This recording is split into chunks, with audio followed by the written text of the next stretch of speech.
ora Oz, kia ora whānau. Welcome to the next video. So I'll be in Derby for this video. I decided to take a week or so in Derby after finishing the Gibb just to chill out and relax after what I knew was going to be a massive journey, and it was. So yeah, I'm going to stay in Derby, so not sure how much there'll be in this video. It's not a big place, Derby, let me tell you, although there's a couple of things to do.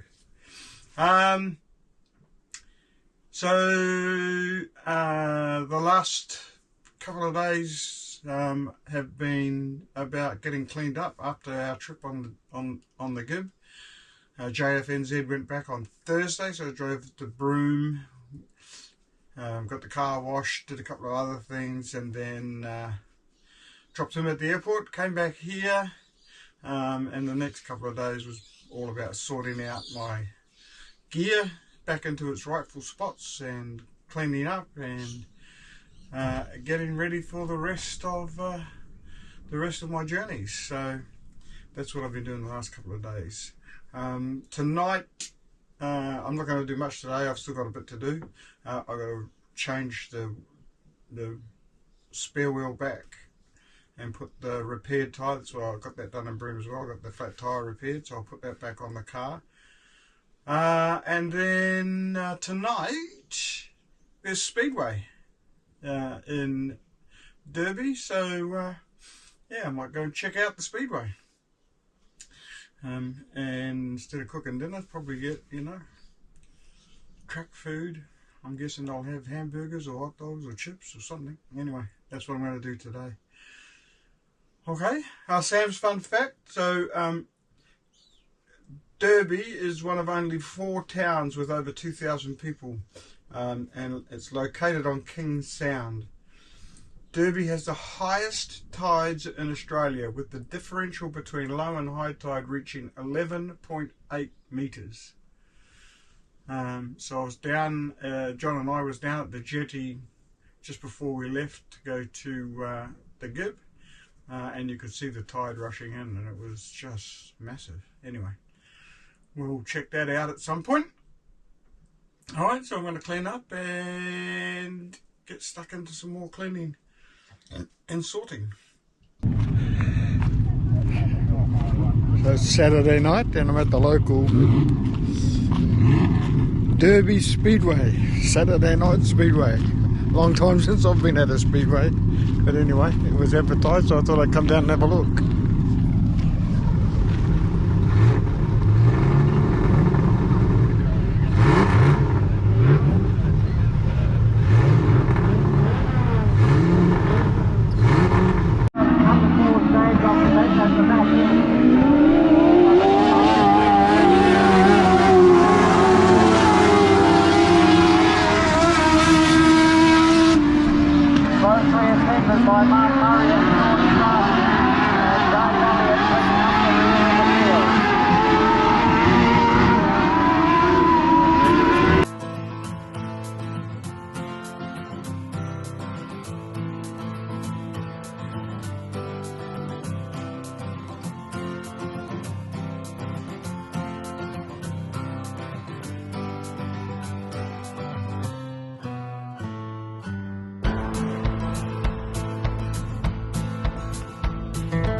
Well, as predicted, I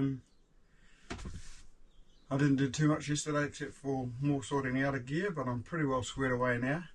But I did go to the Speedway last night, which was awesome. Last time I went to the Speedway was, I can't remember when, years and years and years ago. Might have been still in New Zealand. Yeah, and it was good for a giggle. Not a lot of races, obviously, it's Derby, but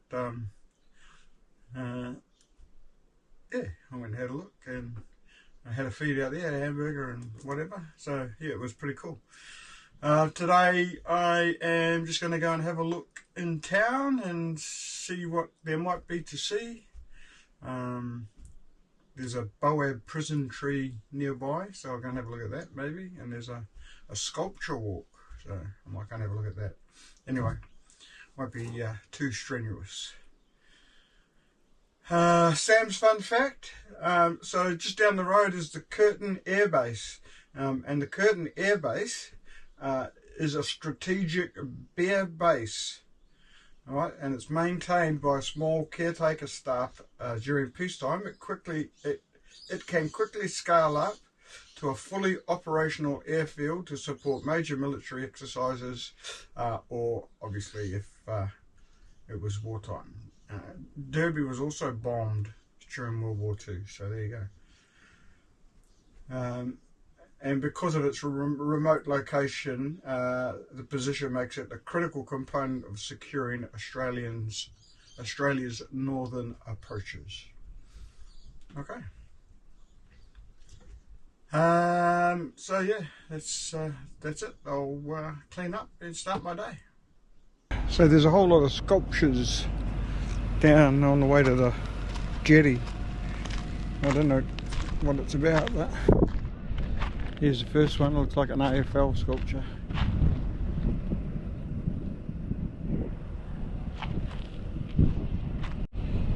Now this one is Brogers by Mark Norville, 2022.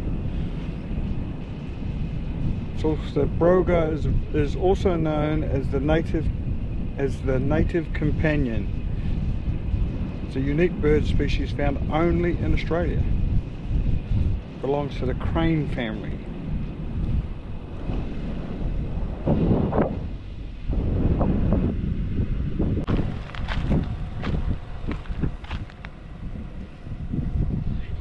This one's called Kimberley Moonrise Girl, Mark Norville, 2021.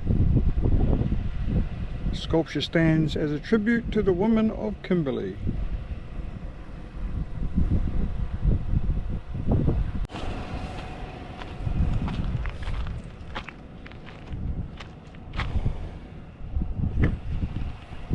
This one is called Mud Crab by Valerie Leonard, 2023.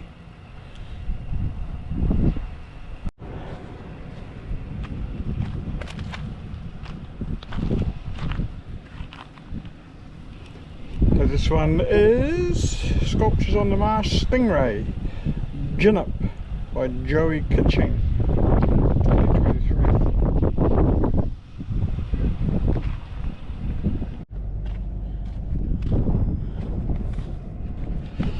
And this one has no information board, but I'm guessing it's a snake. No information board on this one either.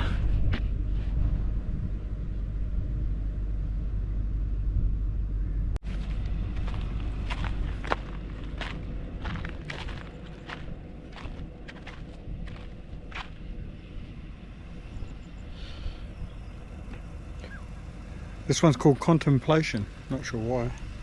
The sculpture is a representation of a portrait that Mark Norville started painting in 1996, based on Caravan Kelly, an art student.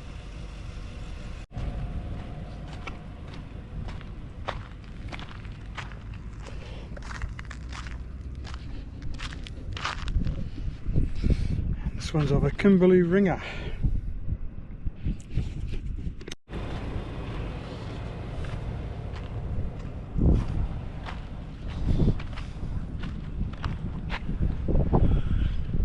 This one is called Family.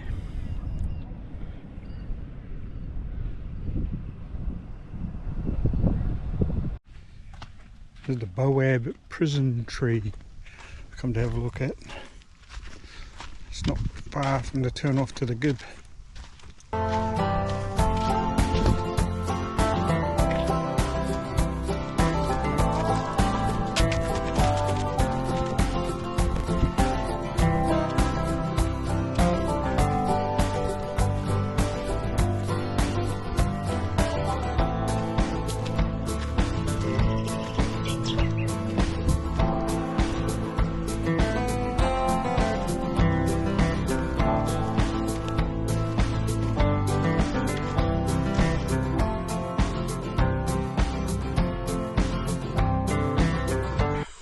Morena. Yesterday I just went and had a look around Derby, to be honest. Went and had a look at sculptures on the Marsh and the Boab Prison Tree here in Derby. So yeah, today I'm not sure what I'm going to do, to be honest. I might just go and check out the Derby wetlands, see if there's potential fishing spots out that way. The tides aren't very conducive at the moment to fishing. They're either really early morning or late evening, the high tide. So I'm not sure if I'll get a chance to go to the jetty, because there's no good fishing there unless you're either side of the high tide apparently. Anyway, I might go down and have a look and see what's happening down there as well.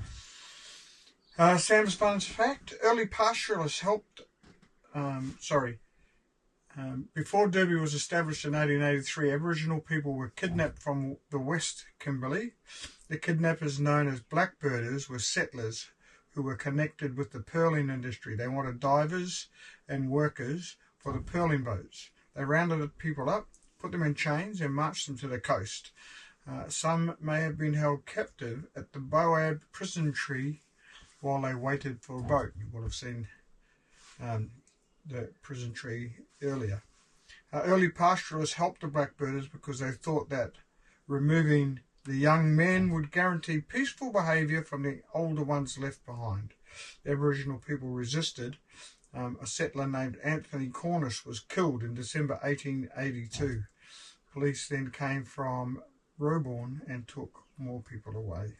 So there you go. Not the best part of Australian history, I guess.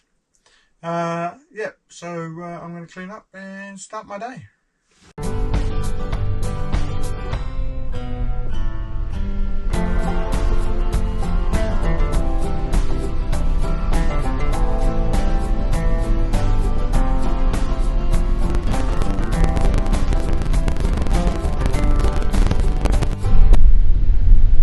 I was just following signs for Derby wetlands, and now I'm out in this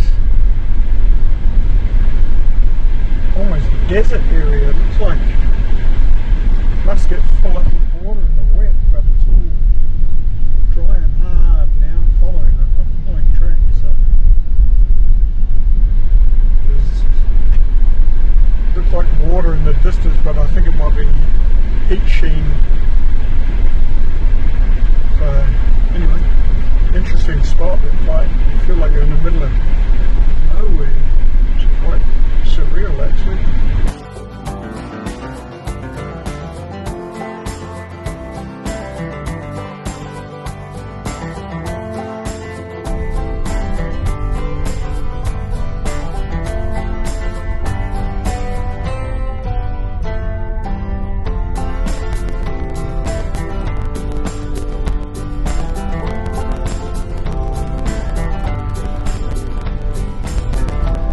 This is Derby Jetty, low tide at the moment, so I'm not sure it's a good time for fishing, but this is the jetty. You'll notice the water is really dirty because of the massive tides.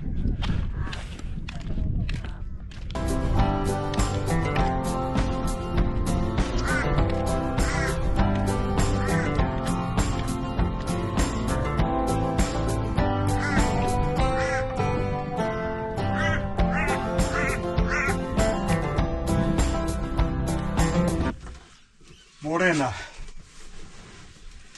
Yesterday I did nothing. Nothing at all. Oh, I tell a lie. I did some editing and that sort of stuff, but as far as going out and seeing anything, I did nothing. So today I'm going to have a look at a couple of other things, but we'll see how we go. Now, Sam's fun fact. Where is it? Here it is. Okay, so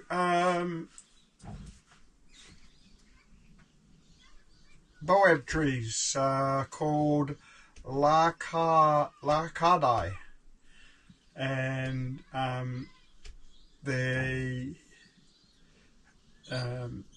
there's a number of them around the Derby area and in the Kimberley, and they're considered by Indigenous people to be imbued with special mystical forces. Lakadai,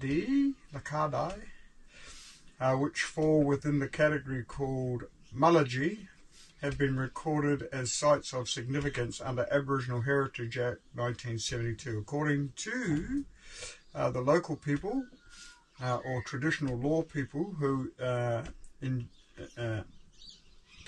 injure a Mullagy or intrude upon one without authority expose themselves to the prospect of retribution by these forces.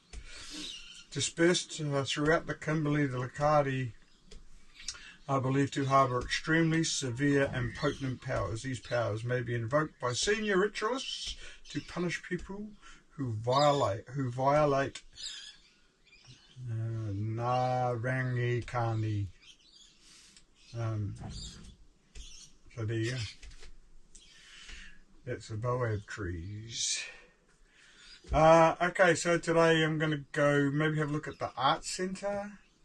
And I've got to do water. So I'll start filling up my water tank. See it down to 25%. Yep. Okay. So I'm off grid here, and power's not a problem because it's blue skies and all of that sort of stuff. Oh, but water is something that I have to fill up every, I don't know. At the moment I'm doing it every 3 days or so. But I grab 2 jerry cans of water whenever I go over the other way in the car. Basically what I do is I've got one of those shower things you can buy, cut the end off it, and that's what I use as my water pump to pump the water into the tanks. I've seen lots of ways of doing it and all that sort of stuff, but you know, this one works for me. And I've really had no problems. It just means every time I go past the water point I fill up a couple of jerry cans and then pump them into the tanks, and that keeps me topped up. It doesn't take long. The only impediment is waiting for anyone that's at the water point, although I can usually see if there's anyone at the water point. So I just wait until it's free. It's a good little pump. Doesn't take all that long. Works for me. I know other people do other things and bladders and all of that. But this is what's working for me at the moment.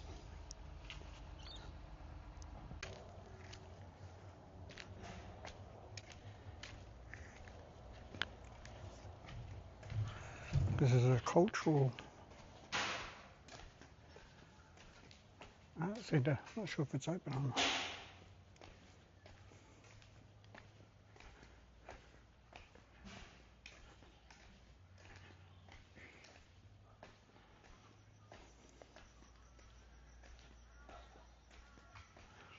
Don't look like it is.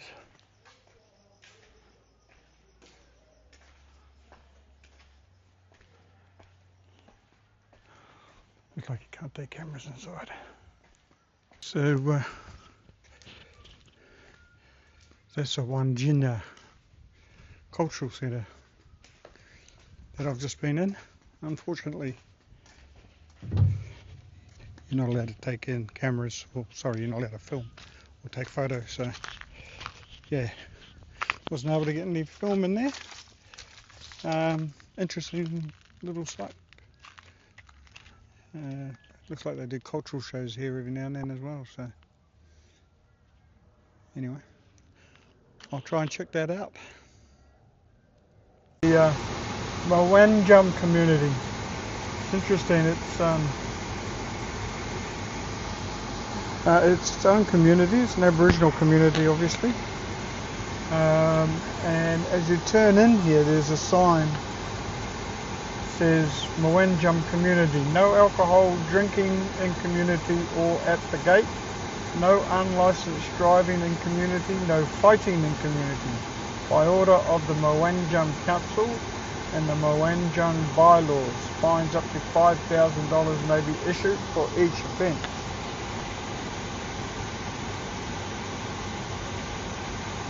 So it looks like I'll look it up, but it looks like a Aboriginal community that's taking responsibility for their own community. Morena. Yesterday I did my water and filled that up, got all the way up to 100%. It was a bit of a delay because, geez, there was a lot of people leaving yesterday. All looked like they were all heading for the Gibb. So I filled up my water. I did a few things around the van, and then I went and had a look at the art centre. Unfortunately, the art centre is an Aboriginal art centre, or art centre and museum. It was quite interesting. I went in and had a look, paid my $8, went and had a look. But you can't take photos or film in there. It happens in a lot of those Aboriginal-based exhibits. So I couldn't get any film in that in there. But yeah, it's worth having a look. It's not massive, but it's worth having a quick look. This morning I am finally going to head to the jetty and have a fish. Alright, so the tides haven't been kind. They've been early morning tides, really early morning, and I couldn't be bothered getting up that early. So today they're a little bit more reasonable, so I'll head out, have a crack, see what we get. Sam's fun fact. Early in 1942, the Japanese executed air raids along the north coast of Australia. Shipping was restricted and ports north of Broome were closed. Women and children were evacuated to the south of the state. Derby School closed until September 1943. With the fear of invasion, strong units from the armed service were stationed in strategic places throughout the Kimberley.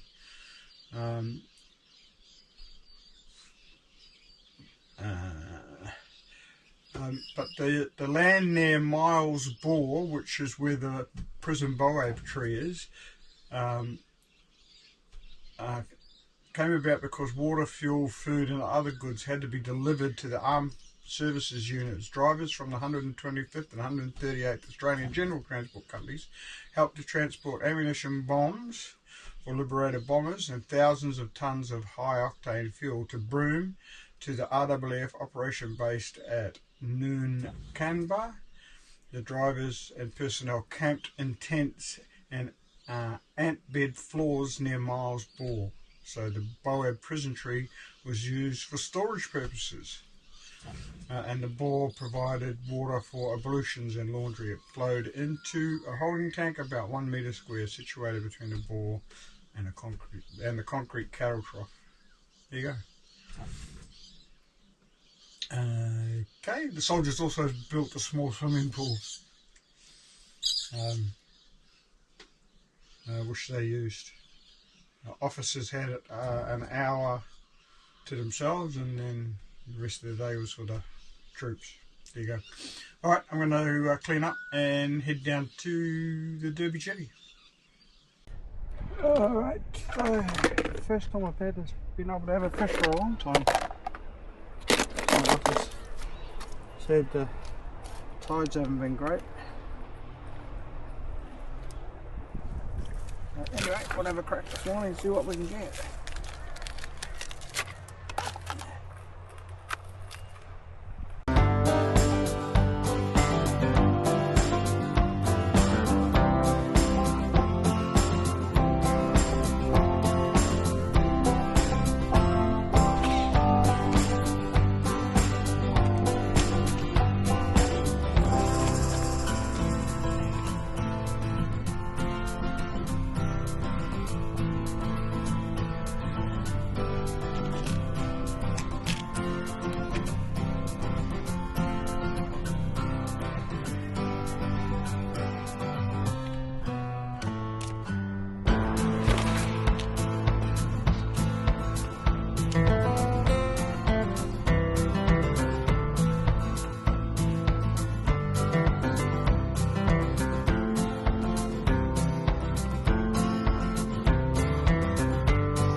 So just back from the jetty, I got 4 catfish on the line.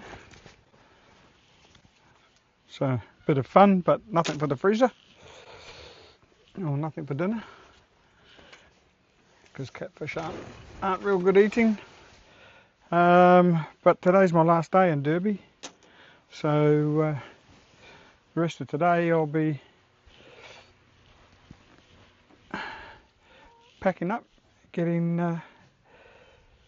ready to move on tomorrow. Tomorrow I'm going to head east, so there's chickens and bloody wild turkeys, bush turkeys everywhere in this joint, looking for food. Anyway, yeah, so I'm going to be heading east, so out of here tomorrow, probably be 4, maybe 5 hours on the road tomorrow. I want to get a bit of chunk behind me, camp at a free camp on the cliffs. And so the plan is to be in Cairns by the end of July, so see how all of that goes, try and free camp as far as I can. So I'm going to end the video here, the Derby video. Not a bad little town. A couple of interesting things. Probably, you could probably do it in 3 days, but anyway, I had a couple of days of cleaning up and all of that sort of stuff after the Gibb.